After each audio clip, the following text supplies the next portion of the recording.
الحمدللہ رب العالمین، صلاۃ والسلام علی سید المرسلین، اما بعد فاعوذ باللہ من الشیطان الرجیم،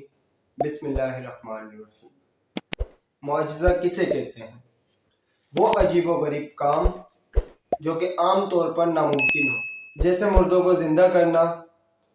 اشارے سے چاند کے 2 ٹکڑے کرنا اور انگلیوں سے پانی کے چشمے کا جاری ہونا وغیرہ۔ ایسی بات اگر نبوت کا دعویٰ کرنے والے کی تائید میں ظاہر ہو تو اسے معجزہ کہتے ہیں۔ ایسے معجزات نبیوں سے بہت ظاہر ہوتے ہیں اور یہ ان کی نبوت کی دلیل ہے۔ کوئی جھوٹا شخص نبوت کا دعویٰ کر کے ایسا معجزہ ہرگز نہیں دکھا سکتا۔ کوئی جھوٹے دعوے دار سے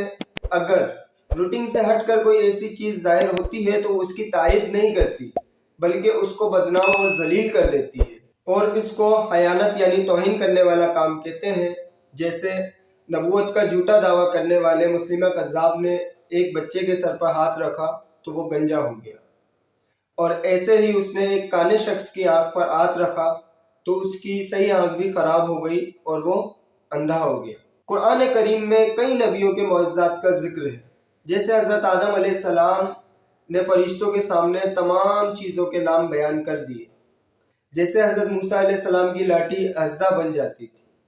اور حضرت موسیٰ علیہ السلام اپنی لاٹھی کو پتھر پر مار کر پانی کا چشمہ جاری کر دیا کرتے تھے، جیسے حضرت عیسیٰ علیہ السلام اللہ تعالیٰ کے حکم سے مردوں کو زندہ کر دیتے، بیماروں کو شفا دیتے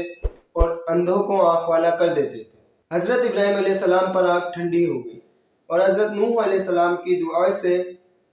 ایسا طوفان آیا کہ زمین پر کافروں کے تمام گھر ختم ہو گئے، اور اللہ تعالیٰ نے حضرت محمد مصطفیٰ صلی اللہ علیہ وسلم کو سر سے لے کر پاؤں تک معجزہ بنا کر بھیجا، اور جو معجزات تمام نبیوں کو الگ الگ عطا کیے گئے وہ سارے کے سارے نبی پاک صلی اللہ علیہ وسلم کو ایک ساتھ عطا کیے گئے، اور ان کے علاوہ بے شمار معجزات سے نوازا گیا۔ آپ صلی اللہ علیہ وسلم کے کچھ معجزات قرآن کریم میں بھی ذکر کیے گئے، جیسے چاند کے 2 ٹکڑے کرنا، رات کے تھوڑے حصے میں مکہ مکرمہ سے مسجد اقصی بیت المقدس تشریف لے جانا، اور یہ معجزہ معراج النبی کے نام سے مشہور ہے۔ احادیث مبارکہ میں یہ تفسیر بھی ہے کہ معراج کی رات حضور اکرم صلی اللہ علیہ وسلم بیت المقدس سے 7 آسمان اور عرش تک، بلکہ عرش سے بھی آگے اللہ تعالیٰ کے قرب خاص تک اپنے جسم کے ساتھ پہنچے، اللہ تعالیٰ کا دیدار کیا، بلا کسی واسطے کے اللہ تعالیٰ کا کلام سنا، نیز جنت اور دوزخ کو ملاحظہ فرمایا، اور زمین و آسمان کے ذرے ذرے کو دیکھا۔ اللہ کریم سے دعا ہے کہ جو کچھ بھی سیکھا اس پر عمل کرنے کی توفیق عطا فرمائے۔ انشاءاللہ تعالیٰ بہت جلدی حاضر ہوں گا ایک نئی ویڈیو کے ساتھ۔ السلام علیکم ورحمۃ اللہ وبرکاتہ۔